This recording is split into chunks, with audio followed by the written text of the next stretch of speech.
గడిచిన వారం రోజులుగా సాయి కృష్ణ లాకప్లో ఏం జరిగింది అనే మిస్టరీగా చాలా కామెంట్స్ రావడం జరుగుతోంది. మరి అసలు ఏం జరిగింది అనేది విచారణ జరగవలసిన అవసరం ఉంది. దానికి ముందే చాలామంది అసలు చనిపోయడం లేదనేది కూడా తెలియకుండా ఫోటోలు రిలీజ్ చేసి డెడ్ బాడీ ఇదని చెప్పినటువంటి సాక్షి ఛానల్ కానీ అంబటి రాంబాబు గారు కానీ నేను ఒక ఛాలెంజ్ చేస్తూ ఉన్నా. మీరు ఎవరు విచారణ జరగక్కర్లేదు. ఎందుకంటే ఆల్రెడీ మీ దగ్గర ఫోటోలు వచ్చేసినాయి. చనిపోయిన ఫోటోలు మీరు పెట్టారు, ఓ ఫేక్ ఫోటోలు అని నేను చెప్పినప్పుడు కూడా వినకుండా ఇతనే చనిపోయాడు, చంపేశారని చెప్తున్నారు. నేను ఒకటే చెప్తున్నా, మీరు సాక్షి టీవీ వాళ్ళు కలిసి అంబటి రాంబాబు గారు ఎక్కడ చనిపోయాడు, ఎలా చనిపోయాడు, ఆ ఫోటో మీకు ఎలా వచ్చింది? ఆ ఫోటో వస్తే మీరు నిర్ధారణ చేసి తీసుకురండి, యాక్షన్ తీసుకుంటా గవర్నమెంట్ సిద్ధంగా ఉంది. ఆల్రెడీ నిన్న పవన్ కళ్యాణ్ గారు 3 రోజులు ఢిల్లీ పర్యటన అనంతరం ఢిల్లీలో ఉన్నప్పుడు డిస్కస్ చేసి చెప్పాం, ఇలా జరిగిందని. అంటే వెళ్ళగానే సీఎం గారితో మాట్లాడి యాక్షన్ తీసుకోవాలి, న్యాయం చేయాలని చెప్పి ఆయన చెప్పడం, రాగానే అనుకోకుండా మరి ఆయన ఎవరో అభిమాని చూడాలంటే చూసి రావడం, వెంటనే సీఎంఓకి వెళ్ళి ఆయనతో కూర్చుని మాట్లాడి ఆ మీటింగ్ లోనే డిసిషన్ తీసుకోవడం కూడా జరిగింది. అక్కడ ఉన్నటువంటి సిఐ నాగరాజ్ అనే వ్యక్తి మీద మరి నిన్న సిఐ గారిని ట్రాన్స్ఫర్ చేసి అతను ముందు సస్పెండ్ చేసి విచారణ చేయండి, సీనియర్ ఐపీఎస్ అధికారితో కూడా తెలియజేసే ప్రయత్నంగా జరిగిపోయింది ఆ విషయం. ఇంకా మేము ఏం చేయాలో మాకు అర్థం అవట్లేదు. ఏదనంటే కాపులు చంపేస్తే పవన్ కళ్యాణ్ స్పందించట్లేదు, కూటమి ప్రభుత్వం కాపులకు అన్యాయం జరుగుతోంది.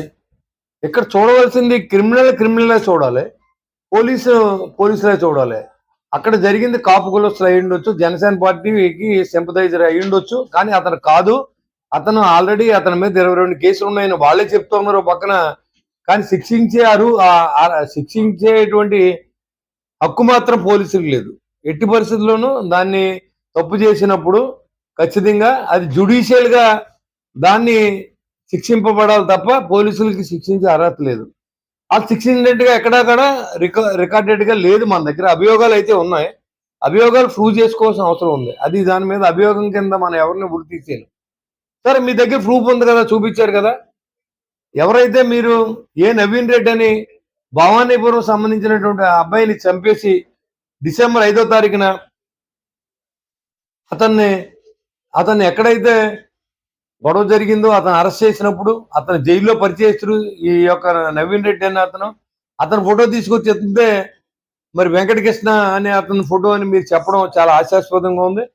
మీరు నిజంగా కనుక అది ఆ ఫోటో చనిపోయిన ఫోటో అయితే మీకు ఎలా వచ్చింది, ఎక్కడి నుంచి వచ్చింది, ఎలా తీశారు, ఆ సాక్షి ఛానల్ వాళ్ళు కానీ వీళ్ళు కానీ మీరు కోర్టుకి హాజరుపరచాలి. దాన్ని మీకు తెలుసు కాబట్టి ముద్దాయి ఎక్కడ ఉన్నాడో ముద్దాయిని తీసుకెళ్ళి కోర్టుకి హాజరుపరిచే బాధ్యతని మీరు తీసుకోవాలి.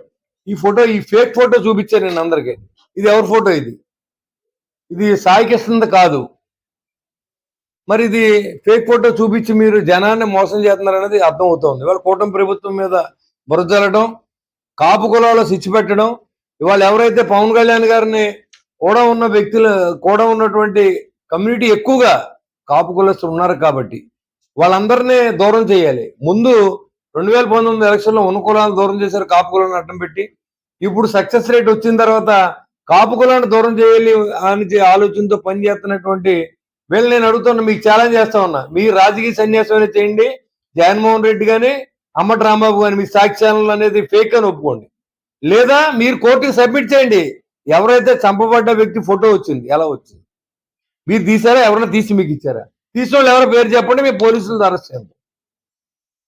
ఇది మీకు మేము ఛాలెంజ్ చేస్తా ఉన్నాం జనసేన పార్టీ తరఫున. దయచేసి రాష్ట్ర ప్రజలు అర్థం చేసుకోండి. ఈ ఫేక్ ఫోటోలు పెట్టి సరే ఇదే నిజమైన అనిపిస్తే మీరు డెడ్ బాడీని కానీ లేకపోతే మనుషుల బతికిని కానీ కోర్టుకు అప్పచెప్పాల్సిన బాధ్యత సాక్షి టీవీకి, అంబటి రాంబాబు గారికి ఉందని చెప్పి నేను ఛాలెంజ్ చేస్తా ఉన్నా. అయితే మీరు నిజమేనంటే తీసుకొచ్చి చెప్పండి, ఫేక్ అంటే ఫేక్ అని చెప్పండి. రాష్ట్ర ప్రజలకి ఇది ఫేక్ పెట్టాం, తప్పు అయిపోయిందని చెప్పండి. పవన్ కళ్యాణ్ గారిని కూటమి ప్రభుత్వాన్ని వీక్ చేత పెట్టామని చెప్పండి.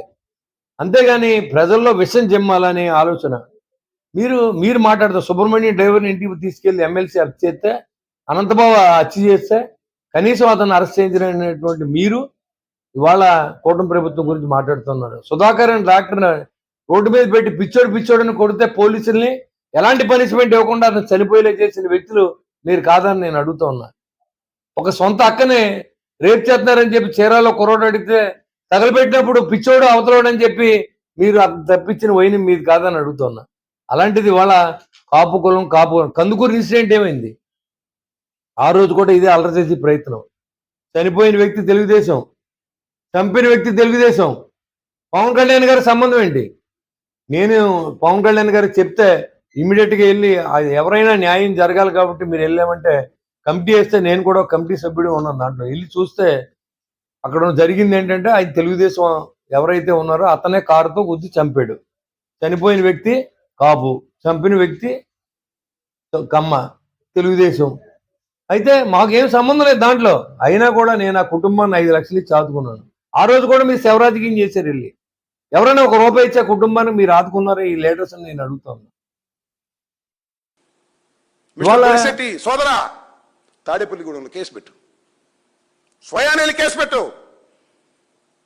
కేసు రిజిస్టర్ చేయి. అంబటి రాంబాబు ఫేక్ ఫోటోలు పెట్టాను, కేసు రిజిస్టర్ చేయి.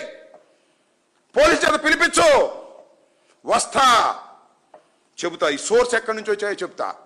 ఈ ఫోటోలు సోర్స్ ఎక్కడి నుంచి వచ్చాయో, ఎవరు తీశారో, ఎవరు చూపించారో, ఎలా వచ్చాయో నేను చెప్తా. పెట్టు, నేనేం భయపడ్డాను. మిస్టర్ సోదరా, పవన్ కళ్యాణ్ గారు చెప్తేనే పెట్టుంటావు నువ్వు, ప్రెస్ మీట్ లేదు పెట్టవు. నేను అడుగుతా ఉన్నా, కేసులు భయపడతావా? 36 కేసులు పెట్టారు చంద్రబాబుని తిట్టానని. 18 రోజులు జైల్లో పెట్టారు. దేశం అంతా తిప్పుతున్నారు. జడమే. నేను ఫేక్ ఫోటోలు పెట్టాను, క్షమాపణ చెప్పమని కోర్టులో చెప్పమని అడుగుతున్నావు కదా. కోర్టుకు వస్తా, పోలీస్ స్టేషన్కి వస్తా, పెట్టు, కేసు పెట్టు. ఒక ఆయన చోటా మోటా నాయకుడు జనసేన ఆయన అంటున్నాడు కేసులు పెడతామని. పెట్టుకోండి. గుంటూరులో కూడా ఎవరో కేసు ఇచ్చారని పెట్టుకోండి కేసులు. నేను ఫేక్గా, మీరు ఫేక్. మనిషిని చంపి దుర్మార్గంగా వ్యవహరిస్తుంది మీరు. ఏమండి, నాకు తెలియకొడుతా, ఈ సాయికృష్ణ యొక్క మేనమావ ఏం చెప్పాడు మొన్న? మెల్లో ఏం వేసుకున్నాడు? Tea cup, glass. మేము జనసేన అన్నాడు ఆయన. మేము పవన్ కళ్యాణ్ కోసం ప్రయత్నం చేశాం, లోకేష్ కోసం ప్రయత్నం చేశాం. నేను చెప్పాడా?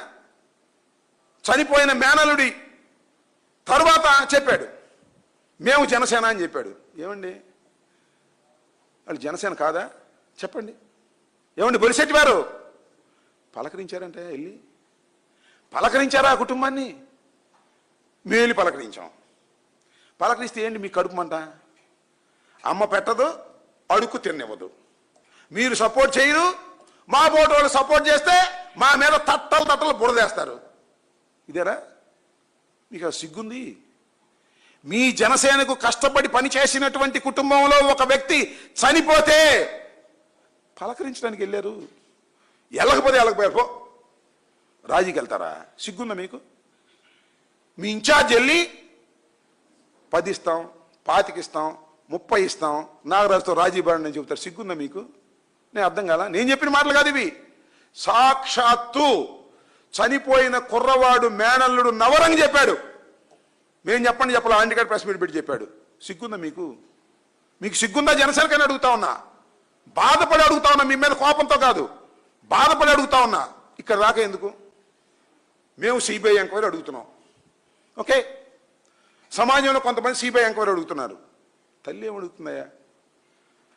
తల్లి ఏమడుగుతుంది చెప్పండి? తల్లి దోషుడు భస్మం అడుగుతుందయ్యా. జనసేన వారు దోషుడు భస్మం అడుగుతుంది. సిబిఐ ఎంక్వైరీ వేస్తారో వెయ్యరో పక్కన పెట్టండి. దోషుడు భస్మం ఇవ్వగలరా మీరు? పవన్ కళ్యాణ్ గారితో చెప్పి, చంద్రబాబుతో చెప్పించి దోషుడు భస్మం ఇవ్వలేనటువంటి చంద్రబాబు నాయుడు గారు కుటుంబానికి అండగా ఉంటాడంట. ఇప్పుడు జగన్మోహన్ రెడ్డి గారు వెళ్ళి పలకరించిన తర్వాత పొద్దున్నే కుటుంబానికి అండగా ఉంటాడంట. అప్పుడు దాకా అండగా ఉండడు. దోషుడు కాకపోతే గుప్పిడి ఇవ్వండియా. ఆ తల్లి ఆత్రత తగ్గిద్ది. అది లేదు. నా మీద బ్యాడ్ ప్రాపగాండా అంటే రాంబాబు కలగ చేసుకోకపోతే ఇది తొక్కేసేవాళ్ళం అనే కుట్రగా మీది. అంతేనా? ఏమండి బొలిశెట్టి వారు? అంతేగా బ్రదర్? తొక్కేస్తావా? ఒక నిండు ప్రాణాన్ని పోలీస్ స్టేషన్లో దారుణంగా హత్య చేసేస్తే దాన్ని తొక్కేస్తారా జనసేన వాళ్ళు? వాళ్ళెవరు? మా కార్యకర్తలు కాదు, మీ కార్యకర్తలు. మీ కార్యకర్తలను మీరు పలకరించరు, మేము పలకరిస్తే మా మీద బురద జల్లుతారు. శభాషానలయ్యా మీరు. మీకంటూ మనసుంటే మేము పలకరించలేకపోయినా అంబటి రాంబాబు గారు, జగన్మోహన్ రెడ్డి గారు పలకరించారు, వారికి న్యాయం చేయడానికి దోహదపడ్డారని మీరు మమ్మల్ని శభాష్ అనాలి. డైరెక్ట్గా అనకపోయినా రహస్యంగా అనాలి. కానీ మా మీద బురద జల్లటం, మా మీద ప్రెస్ మీట్లు పెట్టడం, మా మీద కేసులు పెడతా అని నన్ను బెదిరించడం, ఈ ఫేక్ ఫోటోలు అనటం, మనిషి బతికున్నాడని చెప్పటం సిగ్గుండాలి మీకని మనం చేస్తున్నా.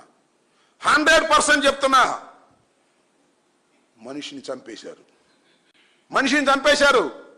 ఓన్లీ నాగరాజు కాదు, చాలా మంది పోలీస్ అధికారుల పాత్ర ఉంది దీనిలో. A1 నారా చంద్రబాబు నాయుడు, A2 హోంమంత్రి, A3 DGP Harish Kumar Gupta, A4 commissioner Rajasekhar Babu, A5 మాత్రమే నాగరాజు. నాగరాజు తర్వాత చాలా మంది ఉన్నారు. కానిస్టేబుల్స్, లాఠీలు తెచ్చినవాడు, కొట్టినవాడు, హాస్పిటల్కి తీసుకెళ్లి మందేసినవాడు, అక్కడి నుంచి తీసుకెళ్లి శ్మశాన వాటకంలో తగలేసినవాడు, కారు నైపునవాడు, కారు నడిపినవాడు, ముందు స్కూటర్. గుప్తా గారు, ఏమండి రాజశేఖర్ బాబు గారు, ఒక్క నాగరాజును బలి చేసేసి చేతులు దుడిపేసుకుందాం అనుకుంటున్నారా? ఇంపాసిబుల్ అని మనం చేస్తున్నా. ఇది భారత సమాజం, భారత రాజ్యాంగం ఉన్నది ఇక్కడ. ఏదో ఒక డోర్ తెరుచుకుంటుంది. అన్ని డోర్లు మూసేస్తున్నారు మీరు, టక టక టక. ఏదో ఒక డోర్ తెరుచుకుంటుంది. న్యాయస్థానం డోర్లు మాత్రం మీరు ముయ్యలేరు, గుర్తుపెట్టుకోండి. ఏదో ఒక న్యాయస్థానం డోర్ తెరుచుకుంటుంది. ఈ పేరుపోగు క్రాంతి కుమార్ మీద కూడా ఎంక్వైరీ చేయాలి, దీని మీద కూడా ఎంక్వైరీ చేయాలి. దీనికి న్యాయం చేయరా? అడగట్లేదు వాళ్ళు, అందుకని న్యాయం చేయరు. కానీ జరిగిన తర్వాత బయటకు వచ్చింది కదా, దాన్ని కూడా పిలిచి మాట్లాడతాడు చంద్రబాబు నాయుడు గారు న్యాయం చేస్తానని. నేను మనవి చేస్తున్నా, ఈ రెండు విషయాల్లో, దీనిలోనూ సాయి విషయంలో కానీ, లేదా ఈ పేరుపోగు కాంతి కుమార్ విషయంలో కానీ, ఈ రెండిటి విషయంలో కూడా మీ వల్ల కాదు. ఇది ఖచ్చితంగా సిబిఐ ఎంక్వైరీ జరగాల్సిందే. ఈ రెండు, ఒకటి ఆత్మహత్య, ఒకటి దారుణ హత్య. ఇది కూడా దారుణ హత్యే. ఈ రెండిటి మీద, ఈ రెండే ఉన్నాయో ఇంకా ఉన్నాయో కృష్ణలంకలో, వీటన్నిటి మీద సిబిఐ ఉన్నత అధికారులతో, ఉన్నత సంస్థతో, సిబిఐతో జరిపితే మాత్రమే వాస్తవాలు బయటకు వస్తాయి, లేకపోతే వాస్తవాలు బయటికి రావు. That is our demand. CBI ఈ రెండు మరణాల పట్ల సిబిఐ ఎంక్వైరీ వేసేంత వరకు కూడా మా కంఠం, వైఎస్ఆర్ కంఠం ఆగదు. ముందుకు వెళ్తాం, దీన్ని ఉద్యమ రూపం ఇస్తాం. తప్పనిసరిగా సిబిఐ ఎంక్వైరీ పడేంత వరకు పోరాటం చేస్తామని కూడా ఈ సందర్భంగా నేను చెప్పదలుచుకున్నాను.